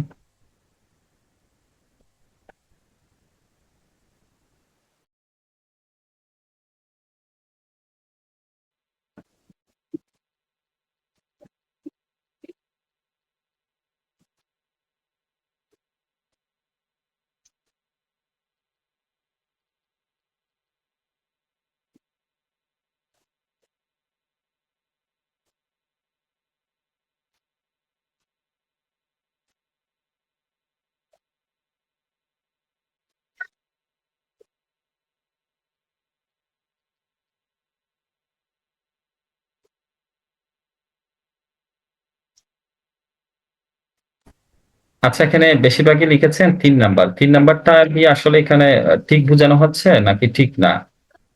মানে এটা দিয়ে শিরক হয় নাকি হয় না? এটা যদি একটু লিখে দিতেন।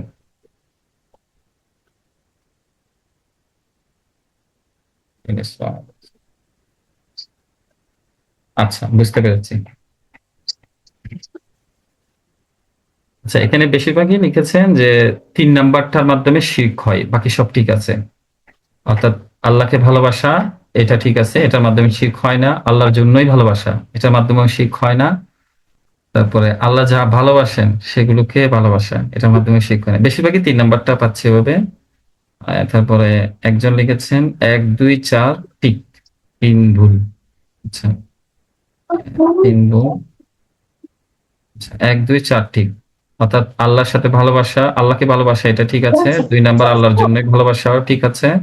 4 নাম্বার আল্লাহ যা ভালোবাসেন সেগুলোকে ভালোবাসা। 3 নাম্বারটা ভুল, আল্লাহর সাথে কাউকে ভালোবাসা। আচ্ছা, বেশিরভাগই হচ্ছে 3 নাম্বারটা শিরক, এটাই লিখেছেন, মানে বাকি সব এই আছে।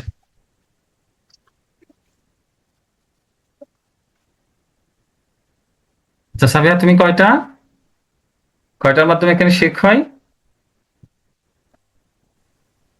এখানে আর ছোট কেউ আছে? 3 নাম্বার। এখানে একজন ছোট আছে, সাবিহা নামে একজন। এখানে আর কেউ ছোট আছে? ছোট থাকলে কথা বলতে পারো, অসুবিধা নেই। জি, বলো। 3 নাম্বার ইজ রাইট। না, 3 নাম্বারটা হচ্ছে শেখ হয় আর বাকিগুলো দ্বারা শেখ হয় না। আর কেউ আছে, ছোট কেউ আছে?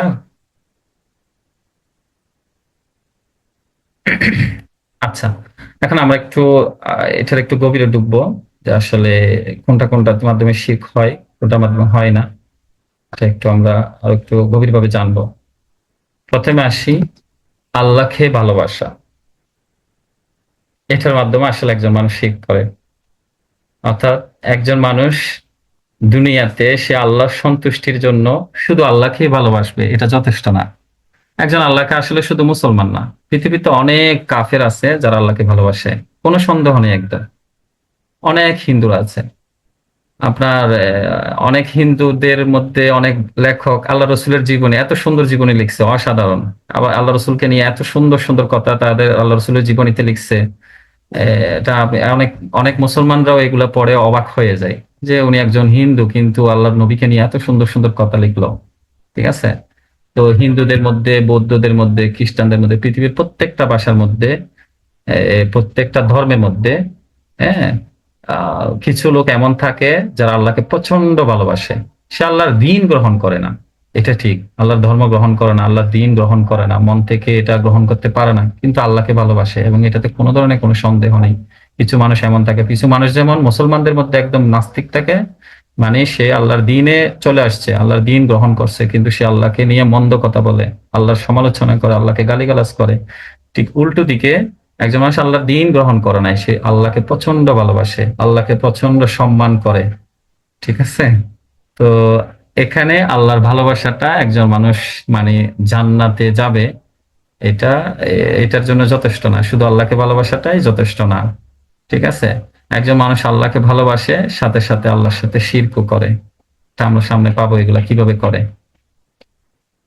2 নাম্বার হচ্ছে আল্লাহর জন্যই ভালোবাসা, অর্থাৎ সে কোনো মানুষকে ভালোবাসলে শুধুমাত্র আল্লাহর জন্যই ভালোবাসে, কোনো বস্তুকে ভালোবাসলে আল্লাহর জন্যই ভালোবাসে, এমনি এমনি ভালোবাসে না।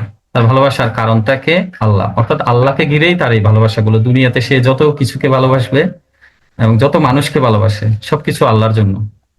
ঠিক আছে?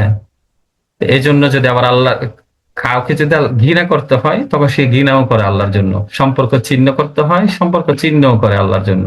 আবার কারোর সাথে যদি সম্পর্ক জোড়া লাগাতে হয়, সে জোড়াও লাগায় আল্লাহর জন্য। ঠিক আছে? তাহলে প্রথম 1 নাম্বারটা হচ্ছে আল্লাহকে ভালোবাসা।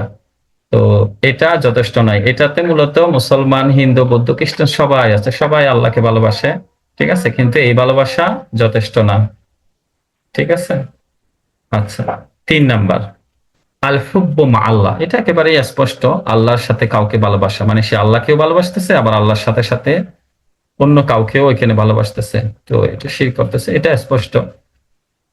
4 নাম্বার আল্লাহ যা ভালোবাসেন সেগুলোকে ভালোবাসা, এটা অনেকটা এটার মতোই, 2 নাম্বারটার মতোই, অর্থাৎ আল্লাহ যা যা ভালোবাসেন সেগুলোকেই ভালোবাসা, আল্লাহ যা যা অপছন্দ করেন সেগুলোকে আবার সে অপছন্দ করে। তাহলে এখানে 2 আর 4 এগুলো ঠিক আছে। ঠিক আছে? 1 এবং 3 এগুলো ঠিক নাই। কিভাবে ঠিক নেই আমরা এখন দেখবো। যেমন দেখেন, আল্লাহকে ভালোবাসা, আল্লাহ বলতেছে ওয়ামা ইউমিনু আকসারুহুম বিল্লাহি ইল্লা ওয়াহুম মুশরিকুন, তাদের মধ্যে অধিকাংশ লোকই আল্লাহর প্রতি ঈমান আনে না। ওয়ামা ইউমিনু, ঈমান আনে না, সূরা ইউসুফের 106 নম্বর আয়াত এটা। ওয়ামা ইউমিনু, তারা বিশ্বাস করে না বা ঈমান আনে না, আকসারুহুম, বেশিরভাগ মানুষ, ওয়ামা ইউমিনু আকসারুহুম, বেশিরভাগ মানুষই ঈমান আনে না, বিল্লাহি, আল্লাহর প্রতি, ইল্লা, তবে আনে, ওয়াহুম মুশরিকুন, শিরক যুক্ত অবস্থায়, অর্থাৎ আল্লাহর প্রতি ঈমান আনে আবার সাথে সাথে শিরকও করে। তাহলে এখানে দেখেন, এখানে ঈমানদারদের ব্যাপার বলা হচ্ছে যে তারা আল্লাহর প্রতি ঈমান আনে ঠিকই, সাথে শিরকও করে, অর্থাৎ আল্লাহকে ভালোবাসে, সাথে সাথে আবার আল্লাহর সাথে শরিকও করে, শিরকও করে। ঠিক আছে? তাহলে এখানে এটা আল্লাহ বলতেছেন যে কি, একটা লোক ইমানদার, ইমানদার হয়, ইমান আনে, আল্লাহর প্রতি বিশ্বাস রেখে ইমান আনছে, কিন্তু সাথে সাথে সে আল্লাহর সাথে শরিকও করতেছে, অর্থাৎ এখানে সে আল্লাহকে, শুধু আল্লাহকে ভালোবাসা, এটা তাকে শিরক থেকে মুক্ত করতেছে না, এটার মাধ্যমে সে শিরকে লিপ্ত হয়ে পড়তেছে। অর্থাৎ শুধু আল্লাহকে ভালোবাসাটাই যথেষ্ট না, আল্লাহকে অবশ্যই ভালোবাসতে হবে, কিন্তু শুধু আল্লাহকে ভালোবাসাটাই যথেষ্ট না। আল্লাহকে বাসলেই তার একত্ববাদ, তার তাওহীদ এখানে ঠিক থাকবে না, সেগুলো আমরা অন্যগুলোর সাথে কম্পেয়ার করলে বুঝতে পারবো। তারপর হচ্ছে 2 নাম্বার আল্লাহর জন্যই ভালোবাসা। এখানে আল্লাহ বলতেছেন, দেখেন সূরা আল ইমরানের 3 নাম্বার সূরার 146 নম্বর আয়াতে, ওয়াকাআইয়িম মিন নাবিয়্যিন ক্বাতালা মাআহু রিব্বিয়ুনা কাসীরুম ফামা ওয়াহানু লিমা আসাবাহুম ফি সাবিলিল্লাহ ওয়ামা দুউফু ওয়ামা ইসতাকানু, যে আর কত নবীর সাথে আল্লাহওয়ালারা যুদ্ধ করেছে, মানে কত এই যে নবীর সঙ্গী সাথীরা ছিল, আল্লাহওয়ালারা ছিল, তারা আল্লাহর পথে তারা যুদ্ধ করেছে, কিন্তু আল্লাহর পথে তাদের যা কিছু বিপদ আসুক, আপদ আসুক না কেন, তারা দুর্বল হয়নি, দমেও যায়নি, নতি স্বীকারও করেনি। এখান থেকে কি বুঝলে, মানে আল্লাহর জন্যই ভালোবাসা, অর্থাৎ আল্লাহর জন্য ভালোবাসতে গিয়ে, আল্লাহকে ভালোবাসতে গিয়ে আল্লাহর দ্বীনের জন্য তারা ঘর ছেড়েছে, তারা যুদ্ধ করেছে, যুদ্ধে আহত হয়েছে, নিহত হয়েছে। তো এসব কিছু তাদেরকে দুর্বল করেনি, তারা দমেও যায়নি, তারা নতি স্বীকারও করেনি, এই যে আল্লাহর জন্য ভালোবাসা। তাহলে শুধু আল্লাহকে ভালোবাসলেই হচ্ছে না, আল্লাহর জন্য ভালোবাসতে হচ্ছে। আল্লাহর জন্য ভালোবাসতে গিয়ে অনেক সময় নিজের জীবনও দিয়ে দিচ্ছে হচ্ছে। এখন একজন মানুষ আল্লাহকে ভালোবাসে, এখন সে কখনো আল্লাহর ভালোবাসার পরীক্ষা দেয়নি, এমনকি আল্লাহর ভালোবাসার পরীক্ষা যখন আসছে সে পরীক্ষা ফেল করে বসছে। অর্থাৎ আল্লাহকে ভালোবাসতে গিয়ে তার যখন একটা এরকম হুমকি চলে আসছে যে তার সম্পদের ক্ষতি হবে, তার জানের ক্ষতি হবে, মালের ক্ষতি হবে, তখন সে এই ক্ষতি মেনে নেয় নাই। ঠিক আছে, সে আল্লাহকে ভালোবাসতেছে ঠিকই, কিন্তু আল্লাহর জন্য ভালোবাসতেছে না, অর্থাৎ আল্লাহর জন্য যে ক্ষতি সেটা সে মেনে নিচ্ছে না। আচ্ছা, 3 নাম্বার, আল্লাহর সাথে কাউকে ভালোবাসা। ওয়ামাই ইয়াদউ মা'আল্লাহি ইলাহান আখার লা বুরহানা লাহু বিহি ফাইন্নামা হিসাবুহু ইনদা রাব্বিহি ইন্নাহু লা ইউফলিহুল কাফিরুন। যে ব্যক্তি আল্লাহর সাথে অন্য ইলাকেও ডাকে, এ ব্যাপারে তার কাছে কোনো দলিল প্রমাণ নেই, তার প্রতিপালকের কাছে তার হিসাব হবে, কাফিরগণ অবশ্যই সফল কাম হবে না। ওয়ামাইয়াদু মা আল্লাহ, ওয়ামাইয়াদু মানে যে ব্যক্তি ডাকে মা আল্লাহি আল্লাহর সাথে ইলাহান আখার অন্য ইলাহকে, লা বুরহান লাহু বিহি যার ব্যাপারে তার কাছে কোনো দলিল নেই, ফাইন্নামা হিসাবুহু ইনদা রাব্বি তার হিসাব একমাত্র আল্লাহর কাছে, ইন্নাহু লা ইউফলিহুল কাফিরুন নিশ্চয়ই কাফেররা সফল কাম হবে না। এখানে স্পষ্ট যে ব্যক্তি আল্লাহর সাথে অন্য ইলাকেও ডাকে, অর্থাৎ সে আল্লাহকেও ডাকে, আল্লাহর সাথে সাথে অন্য ইলাকেও ডাকে। ঠিক আছে। আচ্ছা, 4 নাম্বার, আল্লাহ যা ভালোবাসেন সেগুলোকে ভালোবাসা।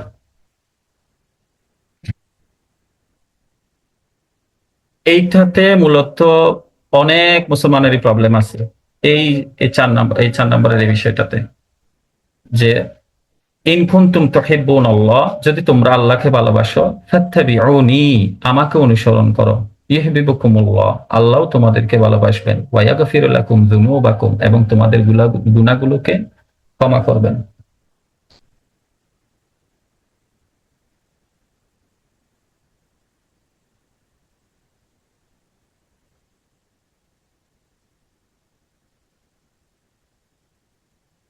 আচ্ছা, তো এখন একজন মানুষ, শুধু আল্লাহ রসুলের এটা দিয়েও যদি আপনি যদি করেন, যে একজন মানুষ সে দাবি করতেছে যে আমি আল্লাহর, আমি আমি আমি একজন মুসলমান, ঠিক আছে, কিন্তু সে আল্লাহ রসুলের অনুসরণ করতেছে না। ঠিক আছে, অর্থাৎ আল্লাহ রসুলকে, অথচ আল্লাহ রসুলের অনুসরণ করা এটাকে পছন্দ করেন আল্লাহ নিজেই। আল্লাহ নিজেই বলতেছে যে ইন কুনতুম তুহিব্বুনাল্লাহ, যদি তোমরা আল্লাহকে ভালোবাসো, আল্লাহর ভালোবাসা পেতে চাও, ফাত্তাবিউনি তুমি আমাকে অনুসরণ করো। অর্থাৎ রসুলকে বলতেছে, রসুল আপনি বলেন যে তারা যেন আপনাকে অনুসরণ করো, ফাত্তাবিউনি আমাকে অনুসরণ করো। তাহলে আল্লাহ কি করবেন? ইউহিব্বুকুমুল্লাহ আল্লাহ তোমাদেরকে ভালোবাসবেন, ওয়া ইয়াগফির লাকুম যুনুবাকুম। তো এটাকে একটা উসুল হিসেবে ধরতে পারেন, হ্যাঁ, যে আল্লাহ দুনিয়াতে যে যে জিনিসগুলোকে অপছন্দ করেন, মানে আল্লাহর যে পছন্দের বিষয়গুলো আছে, এই সমস্ত বিষয়কে আমরাও আমাদের পছন্দের বিষয় বানিয়ে নিব, তাহলে আল্লাহ আমাদেরকে পছন্দ করবেন, আল্লাহ আমাদেরকে ভালোবাসবেন। তো অন্যান্য বিষয় তো অনেক দূরের বিষয়। আমরা একজন মুসলমান হিসেবে যে একেবারে নিঃশর্ত ভাবে কোন রকম আহ কোন রকম অজুহাত, কোন রকম যুক্তি ব্যতীত, হ্যাঁ, যাকে মানতে হবে তিনি হচ্ছে আমাদের রসুল মুহাম্মদ সাল্লাল্লাহু আলাইহি ওয়াসাল্লাম, আমরা তাকেই এভাবে অনুসরণ করতে পারি না যেভাবে আল্লাহ অনুসরণ করতে বলেছেন। ঠিক আছে, আমাদের আশেপাশের অনেককেই দেখবেন, হ্যাঁ, তারা এমনি হয়তো এমনিতেই নামাজ দোয়া সবকিছু পড়ে, সবকিছু ঠিক আছে, কিন্তু আল্লাহ রসুলের আনুগত্যের বিষয়ে যখন আসে তারা, আর সেখানে তাদের কার্তিক পাওয়া যায় না। যেমন ধরেন একটা উদাহরণস্বরূপ বলা যায় যে আহ একজনের বাবা মারা গেল, ঠিক আছে, তো বাবা মারা গেলে এখন ভাই বোনরা সম্পত্তি পাবে, সম্পত্তির অংশ পাবে। এখানে তো এখন আল্লাহ রসুল ঠিক করে দিয়ে গেছে কে কতটুকু পাবে। ঠিক আছে, এখন হয়তো এই এই ভাই বোনদের মধ্যে একজন এমন আছে, সে আল্লাহ রসুলের ভালোবাসায় সে বারবার প্রত্যেক বছর অনেক টাকা খরচ করে সে মদিনা মুনাওয়ারায় যায়। সে এটা দিয়ে বুঝাতে চায় যে আমি আল্লাহ রসুলকে অনেক ভালোবাসি। হ্যাঁ, সে প্রত্যেক বছর বছর একদম মদিনায় চলে যায়, সেখানে গিয়ে সে সারা রাত কাটায়, বিভিন্ন ইবাদত গুজার করে। ঠিক আছে, কিন্তু সেই যে এখানে সম্পত্তির বন্টন, এখানে তো এটা আল্লাহ রসুল ঠিক করে দিয়ে গেছে। ঠিক আছে, তো এমনকি কোরআনে স্পষ্ট বলা আছে যে রসুল যখন কোনো বিষয়ে কোনো সিদ্ধান্ত দিয়ে দেন, কোনো মুমিনের সেটাতে প্রশ্ন তোলার কোনো সুযোগ নেই, প্রশ্ন তুললেই তার ঈমান থাকবে না। ঠিক আছে, তো এখন দেখা যাচ্ছে এই যে এই লোকটার এই যে মদিনায় যাওয়া, এবং সে আল্লাহ রসুলকে অনুসরণ করে সে মেসওয়াক করতেছে, সে আল্লাহ রসুল সবসময় মেসওয়াক করতো, এখন সে সবসময় মেসওয়াক করছে। আল্লাহ রসুল সে ওই যে লাউ খাইতে পছন্দ করতো, সে এখন বেশি বেশি লাউ খায়। হ্যাঁ, আল্লাহ রসুল পাগড়ি করতে পছন্দ করতো, সে পাগড়ি পরে। কিন্তু এই যে আল্লাহ রসুলের আনুগত্য, রসুলের অনুসরণ, ঠিক আছে, এখন সে সেটা করতেছে না। অর্থাৎ রসুলকে অনুসরণটা, রসুলকে ভালোবাসার মানে হচ্ছে রসুলকে অনুসরণ করা। আমি রসুলকে ভালোবেসে দাবি করলাম, ভালোবেসে এই যে মেসওয়াক এই সেই এগুলো করলাম, মানে মোট কথা জানতে হবে যে আসলে এই যে রসুল এই আল্লাহ কোন জিনিসগুলোকে ভালোবাসেন। হ্যাঁ, তাহলে আল্লাহর ভালোবাসার মধ্যে একদম প্রথম যে এটা আছে সেটা হচ্ছে আল্লাহ রসুলকে ভালোবাসা। ঠিক আছে, আর রসুলকে ভালোবাসলে অবশ্যই রসুলের আনুগত্য করতে হবে। আমি রসুলকে ভালোবাসি মুখে দাবি করলাম, রসুলের আনুগত্য করলাম না, রসুল যেভাবে সালাত পড়েছেন সেভাবে সালাত পড়লাম না, রসুল বিভিন্ন ইসলামিক যে আইন কানুন, শরিয়ার যে আইন কানুন সেগুলো আমি মানলাম না, তাহলে এখানে ভালোবাসার মাঝে আমি শিরক করে বসবো।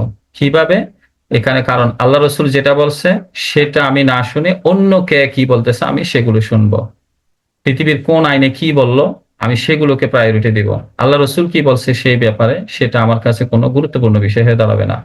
ঠিক আছে, দুনিয়ার কোন কে কি আইন করে বসলো, কে সেটা নিয়ে কি বললো, সেটাই হচ্ছে আমার কাছে মুখ্য বিষয় হয়ে দাঁড়াবে। তো এখানে সে ভালোবাসার মাঝে শিরক করে। আচ্ছা, আল্লাহর ভালোবাসায় মুমিন ও কাফিরের অবস্থা। আল্লাহর ভালোবাসায় একজন মুমিনের অবস্থা কেমন, একজন এবং এবং একজন কাফিরের অবস্থা কেমন, এটা আমরা কোরআন থেকে দেখবো। আল্লাহ বলছেন ক্বাল আল্লাহু তাআলা ওয়া ইযা যুকিরাল্লাহু ওয়াহদাহু ইশমাজ্জাত কুলুবুল্লাযীনা লা ইউমিনুনা বিল আখিরা ওয়া ইযা যুকিরাল্লাযীনা মিন দুনিহি ইযা হুম ইস্তাবশিরুন। আর যখন এক আল্লাহর কথা বলা হয়, ওয়া ইযা যুকিরাল্লাহু ওয়াহদা, আর যখন এক আল্লাহর কথা বলা হয়, ইশমাজ্জাত কুলুবুল্লাযীনা লা ইউমিনুনা বিল আখিরা, যারা আখিরাতে বিশ্বাস করে না তাদের অন্তর বিতৃষ্ণায় মানে বিরক্তিতে সংকুচিত হয়ে যায়, তাদের অন্তরগুলো সংকুচিত হয়ে যায়, বিরক্ত হয়ে যায় তারা। ওয়া ইযা যুকিরাল্লাযীনা মিন দুনিহি, এবং তাকে বাদ দিয়ে যখন মানে এক আল্লাহকে বাদ দিয়ে যখন অন্যদের কথা বলা হয়, ইযা হুম ইয়াস্তাবশিরুন, তারা আনন্দে উল্লসিত হয়ে যায়। অর্থাৎ এক আল্লাহর কথা বললে তাদের ভালো লাগে না, তারা যখন এক আল্লাহকে বাদ দিয়ে যখন অন্য অনেকের কথা বলা হয় তখন তাদের এটা ভালো লাগে। এটা হচ্ছে মানে আল্লাহ আহ কাফেরদের ব্যাপারে বলেছেন আর কি, কাফের মুনাফিকদের ব্যাপারে। এখন আমাদেরও প্রত্যেকের এটার সাথে মিলানো উচিত যে আমরা আল্লাহকে বাদ দিয়ে অন্যের কথা বলা হলে, অন্যের উল্লেখ আলোচনা করা হলে সেটা আমাদেরকে খুশি করে কিনা।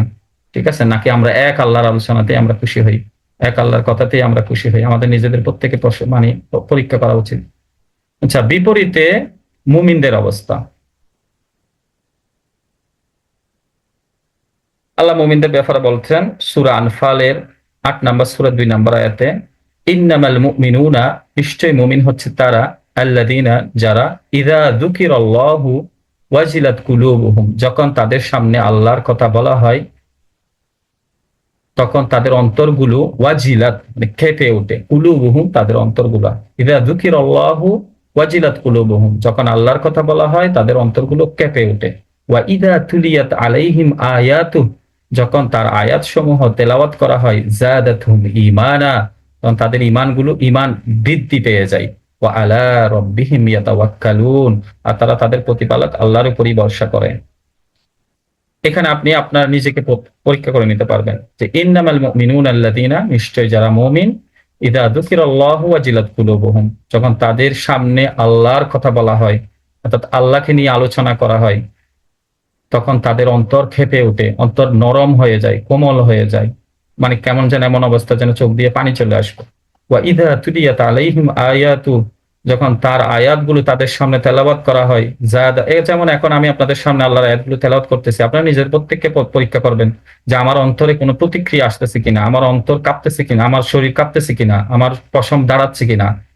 ঠিক আছে, মানে আল্লাহর আয়াতের কোনো প্রভাব আমার মধ্যে পড়তেছে কিনা। যদি না পড়ে তাহলে বুঝতে হবে ইমানের অবস্থা খুবই খারাপ হয়ে গেছে, এটাকে আরো উন্নতি করা দরকার। কারণ এটা হতে হবে, আল্লাহ কোরআনের আয়াত, এটা আল্লাহ তো মিথ্যা বলেন না।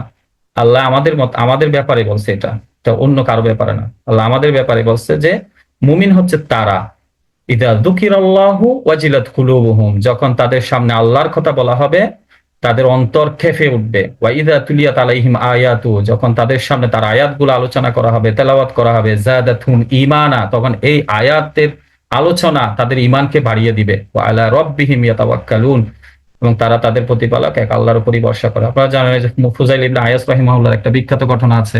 ফুজাইল ইবনে আয়াস রাহিমাহুল্লাহ একটা ভয়ঙ্কর একটা ডাকাত দলের সর্দার ছিল। তো এক রাতে তিনি, এটা দুইটা বর্ণনা আছে, আল্লাহ ভালো জানেন কোনটা সত্য, তবে যে কোনো একটা সত্য। উনি একটা মেয়ের সাথে দেখা করতে যাচ্ছিল, এটা একটা বর্ণনা আছে।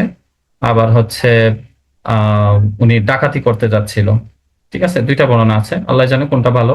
যাই হোক, তিনি হঠাৎ উনি ঘরের এই বেয়ে মানে একটা ঘরে উঠতেছিল, তখন হঠাৎ একজনের তেলাওয়াতের আওয়াজ আসছে। ঠিক আছে, তখন ওই একটা আয়াত তাকে সাথে সাথে ওখানে স্টপ করে দিয়েছে, এবং ওখানেই উনি তওবা করছে আল্লাহর কাছে, এবং এমন তওবা করছে ওনার বাকি তার পুরো জীবন উনি বাইতুল্লাহতে কাটাইছিল। উনি আর দুনিয়াদারি এগুলো মানে উনার আর ভালো লাগে নাই, কারণ উনি বড় একটা সময় ডাকাতি এগুলোর মাধ্যমে কাটাইছিল। মানে তার কোরআনের একটা আয়াত তার অন্তরে এত বেশি প্রভাব ফেলছিল, ওই একটা এর সাথে সাথে উনি ওখানে কান্না শুরু করে দিয়েছে এবং সিজদায় পড়ে গেছে এবং আল্লাহর কাছে ওখানেই তওবা করে ফেলছে। আচ্ছা, তাহলে এটা হচ্ছে মুমিনদের অবস্থা। ঠিক আছে। আচ্ছা, বড় শিরকের এখানে 4টা প্রকার গেছে। বড় শিরকের হচ্ছে আরো প্রকার আছে। যেমন একটা হচ্ছে, প্রথম প্রকার হচ্ছে গায়রুল্লাহর নামে পশু পশু জবাই করা। যেমন আল্লাহ বলছে ফাসল্লি লিরাব্বিকা ওয়ানহার, আপনি আপনার প্রতিপালকের উদ্দেশ্যে সালাত আদায় করুন এবং কোরবানি করুন। এবং এখন এখানে যদি আল্লাহ ছাড়া অন্য কারোর জন্য যদি সালাত আদায় করা হয়, কোরবানি করা হয়, তাহলে গায়রুল্লাহর নামে এই যে পশু জবাই করা, ঠিক আছে, এখানে আল্লাহ ছাড়া অন্য কারো নামে এটা জবাই করা হতে পারবে না। এরপর আল্লাহ বলছে কুল ইন্না সলাতি, হে নবী আপনি বলুন, ইন্না সলাতি, নিশ্চয় আমার নামাজ, ওয়া নুসুকি, আমার এই যে যাবতীয় ইবাদত, ওয়া মাহইয়ায়া, আমার জীবন, ওয়া মামাতি, আমার মরণ, লিল্লাহি রাব্বিল আলামিন, সবকিছুই কেবলমাত্র আল্লাহর জন্য। দ্বিতীয় প্রকার হচ্ছে মানত করা। আল্লাহ বলছে ইউফুনা বিন নাযরি ওয়া ইয়াখাফুনা ইয়াওমান কানা শাররুহু মুস্তাতিরা, অর্থাৎ এখানে মানতটা হইতে হবে আল্লাহকে কেন্দ্র করে। হ্যাঁ, যেমন কেউ মানত মানত করলো যে আমার এইটা হইলে আমি অমুক অমুক জায়গায় আমি হচ্ছে এইটা দিব। হ্যাঁ, এরকম কোনো মানত হইতে পারবে না। মানত হতে হবে যেমন আমার এই জিনিসটা হইলে আমি আল্লাহর জন্য এত রাকাত নামাজ পড়বো, এরকম মানত করলো। এখন এই যে মানতের মাধ্যমে মানুষ শিরিক করে। তারপর আল্লাহ বলছে আল্লাযীনা ইয়ানকুদুনা আহদাল্লাহি মিন বা'দি মিসাকিহি ওয়া ইয়াকতুউনা মা আমারাল্লাহু বিহি আইয়ুসালা ওয়া ইউফসিদুনা ফিল আরদ উলাইকা হুমুল খাসিরুন, সেই সকল লোক যারা আল্লাহর সঙ্গে কৃত প্রতিশ্রুতিকে, অর্থাৎ এই যে মানব ওয়াদা পরিপক্ক করার পরও ভেঙে ফেলে, এবং আল্লাহ যেই সম্পর্ককে যুক্ত রাখতে আদেশ করেছেন তা ছিন্ন করে এবং পৃথিবীতে অশান্তি বিস্তার করে, বস্তুতে এমন সব লোকই ক্ষতিগ্রস্ত। তাহলে এই যে মানত করা, এটার মাধ্যমেও শিরিক হয়ে যায়।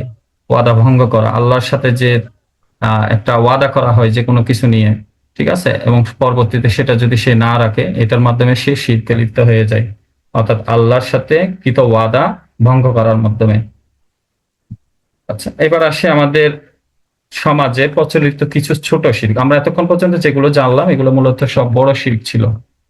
এখন আমরা কিছু ছোট শিরক সম্পর্কে জানবো। এক, রিয়া বা লোক দেখানো ইবাদত। দুই, আল্লাহ ছাড়া অন্যের নামে কসম করা। তিন, তাবিজ ও সুতা ব্যবহার করা। চার, অশুভ লক্ষণ বিশ্বাস, কুসংস্কারে বিশ্বাস করা। যুগ বা বাতাসকে গালি দেয়া, শিরকি বাক্য ব্যবহার, জিন বা পীর ফকিরের উপর ভরসা করা, গণকের কাছে ভাগ্য গণনা করা, জাদু শিখানো ও সেটিকে প্রয়োগ করা, শরীয়ত অসম্মত ব্যক্তি বা বস্তু কর্তৃক বরকত হাসিল করা। এগুলো আপনাদের কাছে পাঠিয়ে দেওয়া হবে, পরে নিতে পারবেন ইনশাআল্লাহ। আমার যেহেতু সালাতের সময় কাছে চলে আসছে, সময় সংক্ষিপ্ত, সেজন্য একটু দ্রুত শেষ করছি। জাযাকুমুল্লাহু খাইরান। আসসালামু আলাইকুম ওয়া রাহমাতুল্লাহি ওয়া বারাকাতুহু। আপনাদের কাছে এটা শীট পাঠিয়ে দেওয়া হবে, আপনারা একটু নিজেরাও এটার উপর পড়াশোনা করবেন। রেকর্ডটাও পাঠিয়ে দেওয়া হবে। আর যারা আপনাদের পরিচিত আছে এখনো আপনারা ইনভাইট করেননি, তাদেরকেও একটু ইনভাইট করবেন। আপনার মাধ্যমে যদি একজন মানুষও আল্লাহ রাসূল সাল্লাল্লাহু আলাইহি ওয়াসাল্লাম আলী রাদিয়াল্লাহু তাআলা আনহুকে বলেছিল, আলী তোমার মাধ্যমে যদি একজন মানুষও যদি দ্বীনের পথে আসে, সেটা তোমার লাল ওট অপেক্ষা উত্তম। লালুট বলতে বর্তমানের একটা মানে বড় বিমান, বিশাল বিমানকে দুনিয়ার একটা বর্তমান, কারণ হচ্ছে তখনকার সময়ে হচ্ছে ওটি হচ্ছে সবচেয়ে বেশি দামি আহ বাহন ছিল। কারণ হচ্ছে ঘোড়া যদিও খুব দ্রুতগামী, কিন্তু ঘোড়া দিয়ে সব কাজ হতো না। ওর দিয়ে হচ্ছে যুদ্ধ হইতো, যুদ্ধে মাল হচ্ছে যুদ্ধের জন্য যে বিভিন্ন মাল বহন করা বা ব্যবসা বাণিজ্যের জন্য মাল বহন করা, মানে সব রকম কাজে ব্যবহার করা হইতো ওর। কিন্তু ঘোড়া শুধুমাত্র বিশেষ করে যুদ্ধের কাজে ব্যবহার হতো। তো আল্লাহ রসুল সাল্লাল্লাহু আলাইহি ওয়াসাল্লাম লাল ওটের সাথে, লাল ওট এমনি ওর তো দামি ছিল তখনকার সময়, কিন্তু লাল ওটের চাহিদা তার চেয়ে অনেক বেশি ছিল। এই জন্য এটা আল্লাহ রসুল সাল্লাল্লাহু আলাইহি ওয়াসাল্লাম লাল ওটের সাথে তুলনা করেছিল যে আলী, তোমার মাধ্যমে যদি আল্লাহ একজন মানুষকে হেদায়েত দেয় সেটা লাল ওট অপেক্ষা উত্তম। তো আমাদের পরিচিতদের মধ্যে, আত্মীয় স্বজনের মধ্যে, জানাশোনা মানুষদের মধ্যে অনেকেই আছে বিভিন্নভাবে শিরকে লিপ্ত। তারা হয়তো জানেই না যে আমাদের এটা শিরক হয়ে যাচ্ছে, তারা হয়তো জানেও না। হ্যাঁ, তো তারা হয়তো ওভাবে কোরআনের আয়াতগুলো না, এখানে তো আসলে এখানে অল্প কিছু আয়াত নিয়ে আসলে আলোচনা হয়েছে। তো পরবর্তীতে হয়তো আল্লাহ আমাদেরকে তৌফিক দিলে এটা যদি আপনাদেরও আগ্রহ থাকে এগুলো নিয়ে আবার আরো এক সময় অন্য এক সময় হয়তো আরো বিস্তারিত আলোচনা, আরো বড় সময় নিয়ে ওভাবে ইনশাল্লাহ ক্লাস হবে। এটা জাস্ট আপাতত এমন ভাবে সেটা শুরু করা হয়েছে যাতে মানে খুব বেশি দীর্ঘও না হয়ে যায়, আবার খুব বেশি সংক্ষিপ্ত না হয়ে যায়, এত বেশি সংক্ষিপ্ত যে কোনো কিছুই জানা হলো না। আবার খুব বেশি দীর্ঘ হয়ে গেলে এখন সবাই ধৈর্য ধরতে পারবে কিনা এটাও আমাদের একটু বুঝতে হচ্ছে। তো আপনারা আগ্রহ দেখালে পরবর্তীতে হয়তো এটাকে আরো বিস্তারিত করে আরো ইনশাল্লাহ আলোচনা সামনে আসবে ইনশাল্লাহ। তো আপনারা একটু মেহরবানি করে আপনাদের কাছে অনুরোধ থাকবে, আপনারা আপনাদের পরিচিতদেরকে দাওয়াত দিবেন, সেটা মেসেঞ্জারে, টেলিগ্রামে, হোয়াটসঅ্যাপে যারা যারা পরিচিত আছে সবাইকে দাওয়াত দিবেন, সবাইকে নিয়ে আসবেন। একটা মানুষও যদি আপনার মাধ্যমে তার ইমানটাকে যদি শিরক থেকে বের করে আনতে পারে, আপনার এটা সামনে ক্লাসগুলোতে আরো আরো অনেক কিছু জানবেন। আজকেটা তো শুধু প্রথম ক্লাস, যেহেতু অনেকটা বলতে গেলে এটা আহ শুরুটা করা। তো সামনে আরো বিস্তারিত অনেক কিছুই জানবেন এগুলোর উপর, ইমানের বিভিন্ন বিষয়ের উপর। তো একটু দাওয়াত দিবেন সবাইকে, এটা অনুরোধ থাকবে। আসসালামু আলাইকুম ওয়া রাহমাতুল্লাহি ওয়া বারাকাতুহু।